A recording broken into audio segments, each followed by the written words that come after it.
목적지까지 안전운전하시기 바랍니다. KBS 교통정보센터에서 김한나였습니다.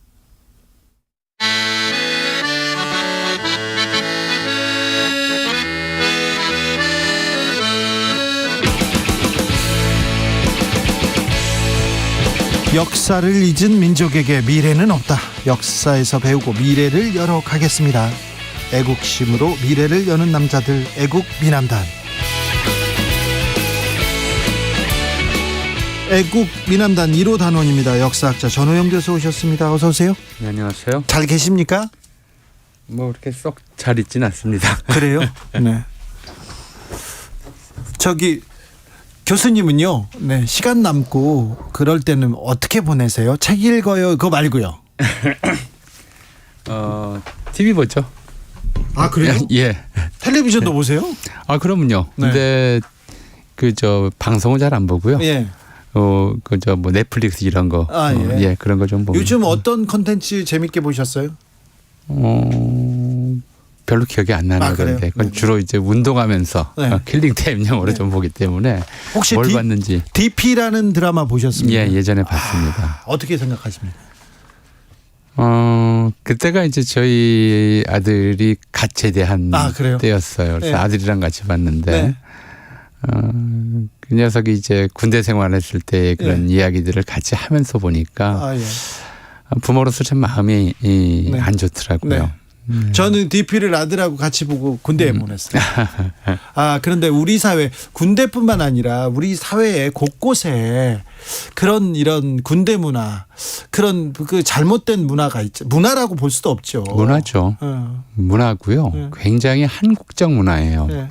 우리가 군사 독재 그러면 대체로 박정희 쿠데타에서부터 전두환 정권 때까지를부터 얘기를 하는데 네. 사실은 일제강점기 36년이 사실상 군사 독재였거든요. 네네. 역대 총독이 전부 군인들이 현역 그러니까요. 군인들이 임명이 되었었고 네. 그리고 이승만 때는 아시다시피 이제 전쟁 때문에 네.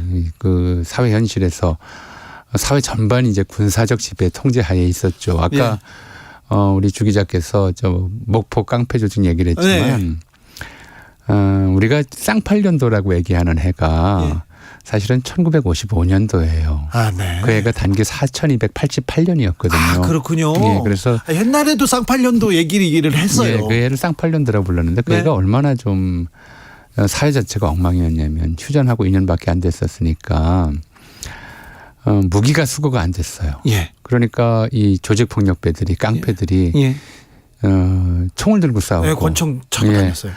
그 해에 어떤 일이 있었냐면 사보이 호텔 명동에 네. 사보이 호텔 화장실에서 수류탄이 터져요. 네. 달리 터진 게 아니라 깡패들이 싸우는데 수류탄 들고 싸운 거예요. 네. 그런 정도로 세상이 어지러워서 이제 쌍팔년도란 말이 나올 정도였었는데 이제 그런 속에서 그러니까 1910년부터만 쳐도 1910년부터 1987년까지만 쳐도 우리 근현대사의 대부분을 군사 통치하에서 버렸고 군사 문화가 가장 좋은 문화이며 또 군인 정신이 가장 좋은 정신이고 군인적 태도가 가장 올바른 남성적 태도다라고 하는 그런 이제 사회적 담론이 있었고요.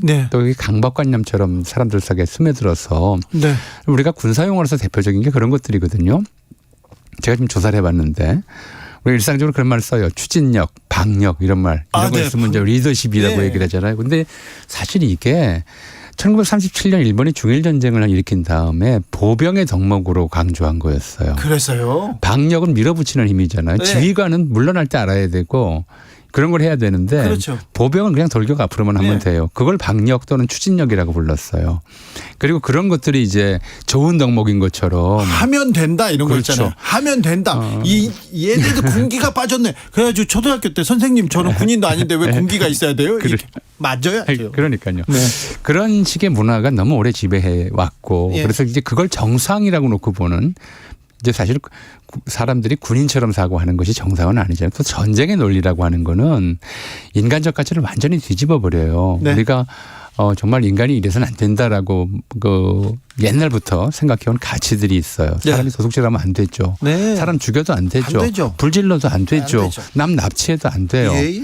그런데 전쟁 때는 그런 것들이 전부 훈장감이거든요. 아, 그렇죠. 예, 그래서 가치전도 현상이라고 하는 것이 전쟁 문화이고 군사 문화인데 이걸 우리가 너무 오랫동안 군사 지배 하에 있다 보니까 군사 정권 하에서 또 네. 군사적 지배 하에 있다 보니까 그게 정상인 것처럼 생각하는 그런 문화가 만들어진 거죠. 6.25 이후에 이승만 정부가 있었고요. 그 다음에는 박정희, 전두환, 노태우 다 군인들이 왔잖아요. 그렇죠. 그 전두환 전 대통령은 국가대표 축구팀에 축구 전술을 지시하기도 했어요. 그리고 한국 축구의 문제점이 뭐냐면 공격 축구가 없다 막 이런 얘기하고 그러면 다 달라지고 그러잖아요. 유명했죠. 예. 유명해서 그 육사 다닐 때도 공부는 못했는데 축구는 잘했다라는 네. 이제 얘기가 있을 만큼 네. 축구 좋아했다고 그러고요. 예. 근데 사실 축구 전술을 가르치고 하는 거는 그건 좀 애교라고 봐야 될 것 같아요. 애교입니까 이게? 제가 볼 때 예를 들어서 우간다의 이디아민은 자기가 타이슨과 복싱을 하겠다고 네.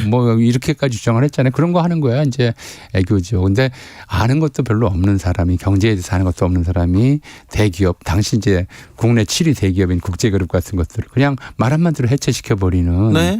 이런 이제 국민 경제에 심각한 위해를 가는 일들을 그냥 손쉽게 처리해 버리는. 이런 일들이 더 큰 문제였죠. 국가대표 축구팀이 좀 전술적 실수로 좀 진다고 해서 우리나라에 큰 타격이 가는 건 아닌데. 아니죠. 이제 그 기업 하나 이제 망가뜨리는 거는 좀 상당히 그 종업원들이나 이런 사람들한테 심각한 타격이 되는 거였죠. 아니 축구 그리고 기업은 그렇다고요. 내치는 그렇다고 하더라도 국가 원수가 함부로 막 얘기해서 외교 안보에게 위협을 주면 그건 큰일인데 항상 그게 걱정입니다. 그렇죠. 예. 그런데 윤석열 대통령이 반국가 세력들이 종전선언 노래를 부르고 이렇게 얘기했습니다. 대통령의 발언 역사학자 전우용은 어떻게 보셨습니까? 정말 심각한 말씀을 하신 거예요. 그러니까 이제 좀 가슴이 철렁하더라고요. 네. 왜 철렁했냐면 본인이 검사 생활을 네네. 좀 평생 하셨잖아요. 예. 반국가 세력이다. 반국가 세력은 법률 용어예요. 네. 우리가 그냥 일상에서 이 날강도 같은 놈아 이렇게 하는 건 욕이지만 네. 그냥 강조범이다라고 얘기하는 거는 이건 욕이 아니라 단죄거든요. 단정이거든요. 예. 반국가 세력이 법률 용어라는 건 그런 거예요. 예. 국가보안법 1조가 예. 이제 우리가 반국가 세력, 반국가 단체, 반국가 활동 이런 얘기 이제 덜어 쓰는데 예. 이제 이게 법률 용어로 정착한 것이 1960년이에요. 그래요. 그 이전에는 이제 국가보안법이 1948년에 제정됐는데 제1조가 뭐였냐면 국헌을 위배하여 정부를 참칭하거나 네. 또는 이제 국채를 변경할 목적으로 이렇게 돼 있어요. 네. 근데 그게 1960년에 개정되면서 반국가 단체라고 하는 이제 랑이 들어가고 이게 이제 반국가 단체가 이제 정부를 참칭하거나 국가를 별난할 목적으로 결성된 조직이나 단체를 결성하는 그런 것들을 반국가 단체라고 하고요. 그리고 이제 이 반국가 단체에 가입하는 것이 이제 가입해서 활동하는 것이 반국가 활동이 되고 네. 반국가 단체를 지지 성원한 행위가 반국가 역시 세력이 되는 거죠, 사람들이. 예. 그러니까 이런 법률 용어로 이제 그것도 정말 이제 간첩이라든가 매우 규정했네요. 그렇죠. 간첩이라든가 아니면 정말 이제 반국가 단체들을 지정한 것이 아니라 예. 전 정부 전체를 이제 반국가 세력이라고 지정을 한 거잖아요. 예. 그러니까 종전 선언을 얘기하고 다니는 사람들이라고 하면서 전 정부의 외교안보 정책 라인에 있었던 사람과 나아가서는 대통령까지 반국가 세력이라고 법적 용어를 써서 이제 규정을 했단 말이에요. 네. 반국가 세력에 대한 이제 우리나라의 법적 규정은 명백해요. 수계는 이제 사형, 무기 이 정도고요. 예. 그 다음에 거기서 중요한 역할을 수행한 사람들. 그걸 따져보니까 좀 이상해요. 예를 들어서 전 정부 전체가 반국가 세력이라고 한다면 그 전 정부 내에서 검찰총장도 굉장히 중요한 역할을 수행한 사람이잖아요. 그렇죠. 반국가 세력의 검찰총장 아닙니까? 반국가 세력, 그러니까 정부 자체가 반국가 단체가 돼버리는 셈이고 반국가 단체의 중요 임무 종사자가 되는 거예요. 검찰총장은. 네. 그러니까 본인 자신이 이제 사형, 무기 또는 징역 5년 이상의 징역에 처해져야 될 그런 이제 역할을 했다는 얘기가 되는 것이고요. 좀 심하게 얘기하면 심한 것도 아닌 것 같아요. 뭐 그 논리적으로 얘기 따지면. 네. 그리고 또 그걸 만약에 이제 알았다고 한다면 뭐 내란 또는 외환의 경우를 제외하고는 이렇게 돼 있어요. 대통령의 이제 형사소추가 안 되는 거는. 근데 이건 반국가 단체나 반국가 활동은 엄밀하게 내란 또는 외환의 경우에 해당해요. 저 그 질문이 있습니다. 예. 자, 반국가 단체라는 걸, 반국가 세력이라는 걸 알았어요, 법률가가. 그렇죠. 그리고는 그러면은요, 이거 나라에다 신고해야 되는데 신고 안 하면 불고지죄로 잡혀가는 거 당연히 아닙니까? 불고지죄인데다가 그죠? 이거 이제 본인이 이제 검찰총장이잖아요. 네네. 그럼 곧바로 이제 구속해야죠. 대통령이라 하더라도 그건 가능한 죄잖아요. 그러니까 그때 종전선언 주장한 것이 종전선언 추진한 것이 반국가 활동이라고 법적으로 명백하다면 네. 본인이 반국가 세력이라고 했으니까 네. 그 당시에 이제 본인이 빠져나가려면 구속을 했어야죠. 자, 그러면요. 자, 여기서 그러면 종전선언을 얘기하면 안 됩니까? 종전선언을 얘기했기 때문에 반국가 세력이라고 하는데 종전선언 얘기하면 안 됩니까? 그러니까 이제 제가 좀 심각하게 느끼고 가슴이 철렁했던 건 바로 그런 점이었어요. 예를 들어서 남북 간의 전쟁 완화가 전쟁 위기를 좀 줄이고 예, 전쟁 줄여야죠. 압력을 완화하고 완화해야죠. 또 평화로 가야죠. 평화 관계를 정착시키는데 네. 정전선언이 필요한가 필요하지 않은가 네. 여기에 대해서는 이견이 있을 수 있어요. 아, 그래요? 저는 이견이 있을 수 있다고 네네. 봐요. 왜냐하면 필요하지 않다고 하는 사람들 저는 사실은 네. 그 주장에 동의하지는 않지만 네, 그렇게 주장하는 사람은 있어요. 네, 그렇게 주장할 수 있죠. 네. 근데 그런 서로 다른 주장, 이견이 존재하고 이견 간의 논의와 대화, 토의를 통해서 합의가 되면 합의가 되는 거고 안 되면 안 되는 채로 그렇죠. 상대를 인정하는 것이 민주주의의 기본 원칙이잖아요. 네. 민주주의란 국가의 정책 방향이나 국가의 발전을 둘러싸고 네. 국가의 발전을 둘러싸고 다양한 견해가 존재하고 있고 네. 그 다양한 견해 사이에 토론을 하고 토론해서 안 되면 이제 투표를 하고 그리고 이제 그 투표하는 정권이 하면 그러니까 지금 뭐 윤석열 대통령이 하는 것이 뭐 후쿠시마 오염수 방류 찬성이라든가 중국에 대해서 이제 적대 선언을 한다든가 하는 것에 대해서 동의하지 않지만 민주주의니까 다른 견해지만 그게 하고 있으니까 인정하고 있는 거란 말이에요. 뭐 또 반대를 대통령 하더라도. 선출된 권력이니까 또 그렇죠. 네, 볼 그렇게 될 수 수밖에 있는 없죠. 거죠. 네. 그렇게 되는 것이 민주주의란 말이에요. 네. 그런데 상대를 반국가 세력으로 정의를 해버렸어요. 규정을 해버렸어요. 그럼 반국가 세력은 어떻게 토론을 하겠어요? 어떤 대화가 필요한 게 아니죠. 잡아가야지. 반국가 세력에 대해서 압수수색 구속영장 이게 필요할 뿐이에요. 그죠? 근데 그렇죠. 그래서 지금 1년을 돌아봤더니 왜 저분이 이렇게 했는가. 지난 1년 동안 야당이 국회 다수당인데 네. 야당과 대화를 해본 적이 없어요. 네, 대화 국회에서 제정된 법률도 거부권. 계속 거부권 행사했고 또 국회에서 뭐 이렇게 제정된 법률이 그 마음에 안 들면 시행령을 새로 만들어서 대통령령으로 시행령을 만들어서 그걸로 이제 해왔고 그러니까 정치가 실종된 거니까 민주주의 정치가 실종됐을 뿐만 아니라 민주주의 자체가 지금 사라져버린 거예요. 그리고 민주주의 원칙이 무너져버려서 이거는 어떤 나라에서 그 국정의 한 상대방인데 정치 상대방인데 상대방을 반국가 세력으로 규정하고 그럼 더 이상 뭘 하겠어요. 네. 그럼 이제 이거는 어떤 특징이냐면 이렇게 돼서 뭐가 만들어지냐면 이제 정치적 비판 세력이나 이견을 가진 세력들을 말살시키는 과정이 진행이 되는 거죠. 결과적으로는. 네. 그건 짐이 곧 국가다라고 했던 루이 14세 같이 이제 그 1인 독재 체제가 만들어지는 것이고 그것이 뭐 이제 우리가 좀 겪었듯이 인류가 겪었듯이 파시즘 체제의 가장 이제 전형적인 성격이거든요. 일반적인 성격이거든요. 그러니까 어떤 정당 활동 자체를 무력화해 버리는 거죠. 말은 그렇게 해도 그렇게 가진 않겠죠. 근데 지금 1년 동안 좀 진행해 온 과정을 보면 네. 야당을 정치적 파트너로 보고 인정하지는 있는가? 않는 것 같아요. 보고 있는 것도 아니고 지금 네네. 야당과 이제 정부와의 관계는 여태까지 이제 보지 못했던 관계일 뿐만 네. 아니라 사실은 이른바 이제 그 용공 조작, 국가보안법 남용 이런 걸 통해서 정권 기반을 유지해왔던 박정희 전두환 시절에도 네. 야당을 통째로 묶어서 반국가 세력이라고 지칭한 적은 없어요. 아, 그래요? 그때는 이제 용공 세력이라고 얘기했죠. 용공 세력이거나 빨갱이 뭐 아니 그건 이제 세간에서 돌아가는 얘기고 네. 정치적으로 책임 있는 자리에 있는 사람이 네. 그런 얘기를 한 적이 없어요. 김대중 빨갱이니 뭐 이런 얘기들을 우리가 옛날에 많이 들었지만 뒤에서 얘기는 했죠. 그건 세간에서 나온 소리지. 네. 어떤 공식석상에서 대통령, 총리 또는 장관 또는 그밖에 여당 대표나 책임 있는 사람이 네. 야당 전체에 대해서 반국가 세력이나 이렇게 호칭한 적은 없어요. 근데 저 얼마 전에 좀 책임 있는 자리에 있는 분이 간첩이다. 문재인이가 간첩이다. 막 이렇게 하고 국민 70% 모르고 있다 이런 얘기했는데. 그러니까 그분도 검사 출신이잖아요. 예. 그러면 간첩이면 이 간첩죄는 역시 내란 또는 그 외환에 해당하는 죄잖아요. 예. 이것도 현직에 있을 때 잡았어야죠. 그리고 지금이라도 잡아가야죠. 지금 당연히 간첩죄를 저질렀으면 지금이라도 당연히 체포해야죠. 네네. 그걸 안 하고 있는 건 검찰의 직무유기인 거죠. 만약에 그게 간첩이 사실이라면. 그렇죠. 그러니까 검찰이 안 잡아가면 직무유기고, 그죠? 예. 그 다음에 이제 만약에 그 직무유기가 아니라면 그분이 거짓말을 한 거죠. 지금 그런데 그 문재인 전 대통령을 간첩이라고 생각하는 사람들이 국민 중에 얼마나 있겠어요. 그리고 그러니까 그분 얘기로는 30% 정도 된다는 거잖아요. 아니 그런데 공권력이 움직이지 않는 걸 보면 간첩일리는 그런 가능성은 거의 없는 거 아닙니까? 없지요. 그런데 왜 이런 얘기가 계속 나올까요? 책임 있는 자리에 있는 분들이. 그게 이제 두 가지라고 생각해요. 네. 이제 하나는 우리 역사 자체죠.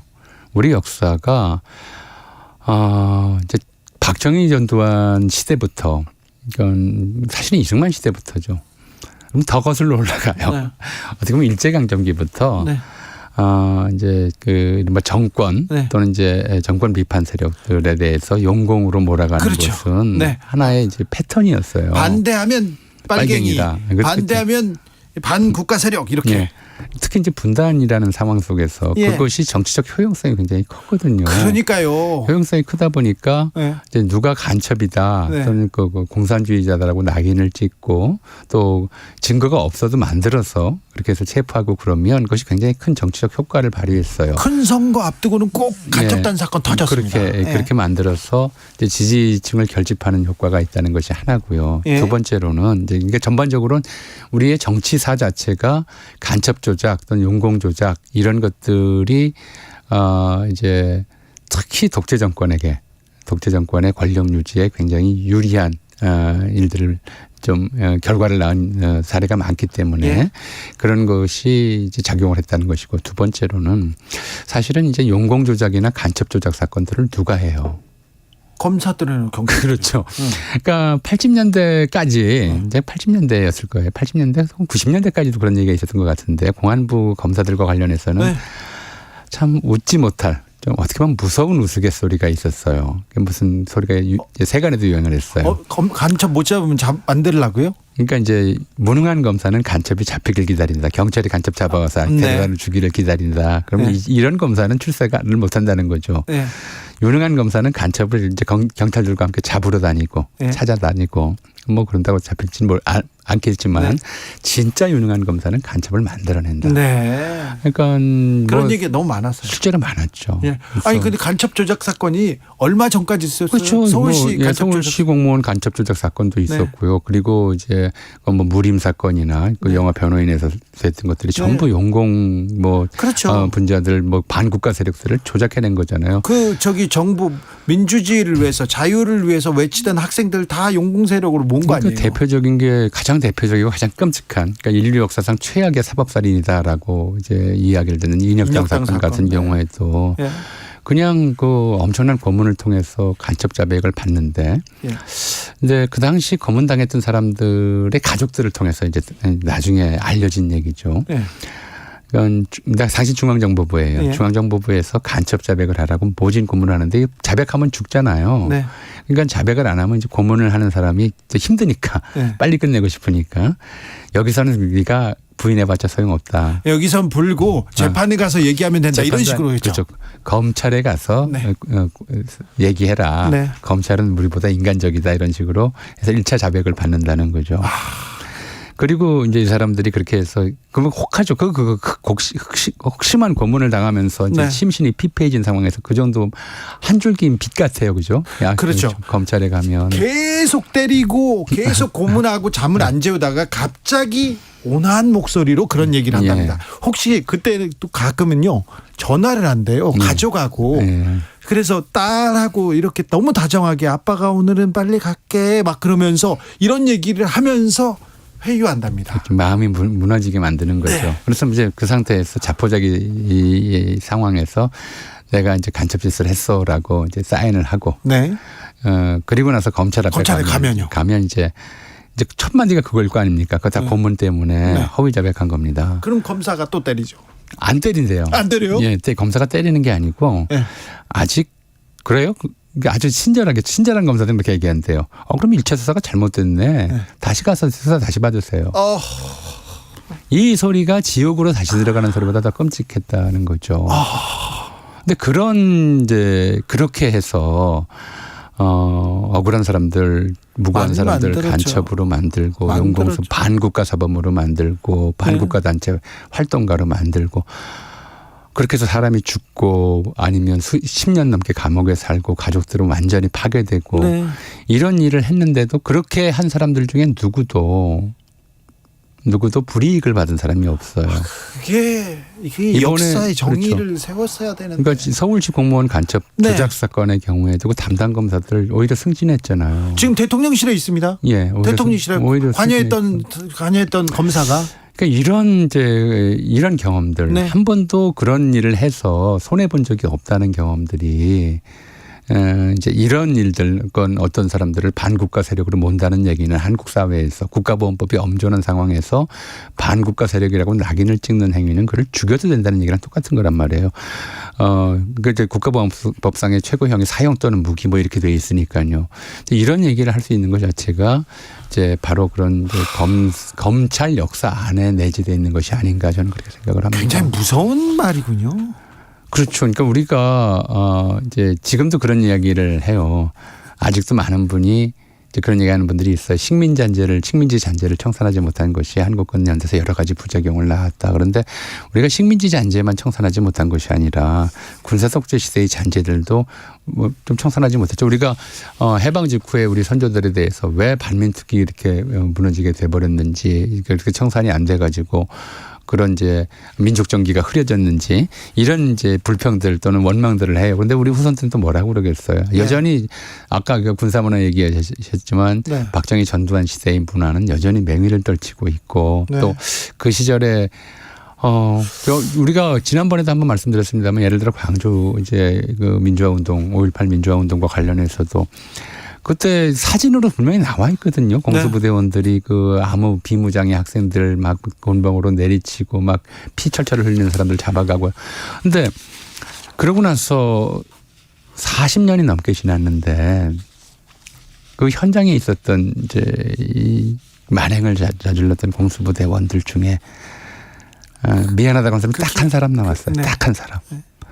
이런 식의 이제 자기 반성이 없는 상황이 되다 보니까 이미 이제 사라졌어야 될 이런 용어들 그리고 게다가 이게 무슨 시민단체나 사회단체 이런 사람들한테 쓰는 말이 아니고 정부 당국자들한테 전 정부 당국자들 특히 통일 정책을 추진했던 사람들을 전부 싸잡아서 반국가 세력이라고 이렇게 낙인을 찍으면 이제 민주주의는 더 이상 할 수 없는 거 아니냐. 민주적 정치는 지금 사라져버린 게 아니냐라는 생각이 들 정도였죠. 대통령이 전 정권 사람이기도 해요. 전 정권의 검찰총장을 해서 그래서 전 정권 사람이기도 한데 본인이 이 단어를 직접 썼을까 이런 생각은 조금 해봅니다. 근데 본인이 검사시니까 국가보안법 모르진 않을 거 아니에요. 그런데 이게 법률 용어라는 걸 당연히 아실 텐데. 이분이 특별히 안티, 엔타이 이 얘기를 많이 씁니다. 그런데 이 반국가 세력 이 부분에 대해서 의미를 되새겨보고 자기가 적었을까 이건 좀 고민해보고요. 그런데요. 국가보안법 폐지해야 된다. 노무현 대통령 때도 뭐 거의 없앤다, 사문화한다 했는데 그 이후에는 진행이 안 되고 있어요. 근데 우리가 이 법을 가지고 가야 될까? 물론 반대하는 사람도 있습니다. 이 부분에 대해서도 또 고민해보고 토론이 있어야 되는데 토론조차 이루어지지 않는 건 저는 또 안타깝게 생각합니다. 저는 그 안타까운 걸 넘어서서 이제 이건 지난 정권의 여당이었죠. 네, 문재인 더불어민주당. 정부와 민주당이 했어야죠. 거의 180석 가지고 있는 정당이었고요. 말도 꺼내지 못했어요. 예. 그런데 그게 이제 정당 자체의 좀 의지 부족도 문제가 있지만 그동안 우리 사회가 사실 또 세계가 좀 전반적으로 그런 면이 있는데 우리 사회의 이념 지형이랄까요? 이런 것들이 굉장히 좀 보수적이에요. 이제 보수화라기보다는 우경화라고 표현하는 게 맞을 것 같아요. 네. 94년도에 그런 일이 있었어요. 그러니까 김대중 당시 이제 야당 대표였죠. 네. 야당 대표가 하는 게 좀 이렇게 그 설명하지 못하다고 제야 세력들이 뭐 민주당이나 당시 여당이었던 민주당이나 이제 똑같은 거 아니냐라고 얘기했을 때 김대중 당시 그 당 대표가 뭐라고 서운함을 토로했냐면 보수 정치, 보수와 파시즘을 구분하지 못한다고 이제 얘기를 했어요. 본인은 보수 정치인이라고 생각을 한 거죠. 네. 그럼 본인 스스로 그렇고 사실은 그렇죠. 보수 야당이었어요. 네, 민주당도 보수 야당이에요. 근데 어느 사이엔가 네. 우리가 보수 야당 보고 진보 정당이라고 불러요. 네. 진보 세력이라고.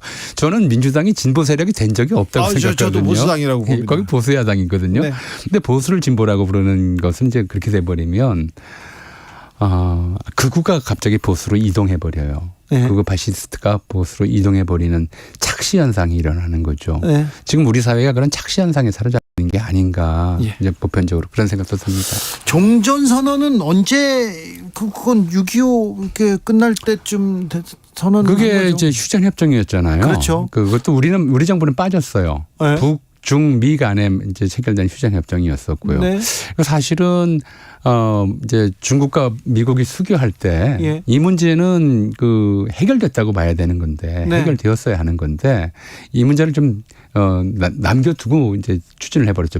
북중 수교를. 네. 그리고 지금 이제 이 문제는 미국의 이른바 전쟁 개입을 막기 위한 것이 아니라 북미 수교의 전 단계로 생각을 했던 거거든요. 지난번 정권에서 종전선언을 추진했던 사람들은. 네네. 북미 종전이 돼버리면 이제 휴전 체제가 끝나버리면 전쟁이 끝나버리면 다시 합리적으로 북미 수교 협상을 시작할 수 있을 거라고 봤던 거죠. 그게 이제 한반도 평화 안정을 위해서 훨씬 더 중요하다. 미국이 북한에 들어가는 것이 미국 대사관이 북한 평양에 들어가는 것이 그렇죠. 훨씬 더 좋다 한반도 평화에는 이렇게 판단했던 거란 말이에요. 그럼 미국도 그런 의도로서 부시부터 이런 얘기를 했었던 것이고요. 북한을 정상적인 국가로 보는 게 그렇죠. 국제사회 성원으로 역할을 하게 하는 게 평화를 위해서 그게 핵 감시에도 훨씬 더 나은 조건을 만들 수가 있고요. 그러니까 핵 확산도 막을 수가 있는 것인데 그걸 뭐 일방적으로 종전선언 추진하는 것이 반국가적 정략이다라고 얘기하는 것 자체가 저는 사실 납득할 수가 없는 부분이거든요. 종전선언을 추진했을 때 그때 국민의힘에서 그렇게 반대하진 않고 이렇게 격렬하게 이렇게 그러진 않았었죠. 네. 그러니까 지금 이 얘기는 그야말로 좀 좀 정치적 언사인데 너무 세게 나가셨다.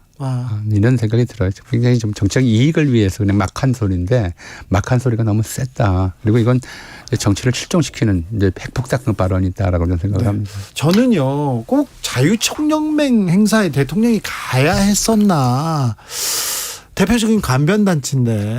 그러니까 지난번 60 민주화운동 행사 때는 대통령은커녕이고 정부 쪽에서 아예 참석을 안 했잖아요. 네. 그리고 이제 자유총연맹이라고 하는 그것도 이 관변단체를 넘어서서 과거 이제 나쁜 짓 많이 했어요. 반공을 내세우면서 독재 체제를 강화했던 그 파트너 역할들을 해왔었잖아요. 뭐 박정희 정권 때부터 이제 그런데 가고 그러니까 60 민주화 운동 행사장에 참석하지 않고 혹은 직접 가서 이렇게 얘기를 하는 것 자체가 이 정권을 이제 그렇게 우리 언론들이 좀 이상해요. 꼭 뭐 노무현 정권이나 문재인 정권이 있을 때는 국민 통합 벌이느냐 국민 갈라치기 한다라고 얘기하는데 설명하게 국민을 나눠버리는 그래서 이제 어떻게 보면 이제 우리 사회의 극우적 담론을 퍼뜨리고 있는 단체들을 국민 취급하고 나머지는 이제 반국가 세력 취급하는 전호영 교수였습니다. 감사합니다.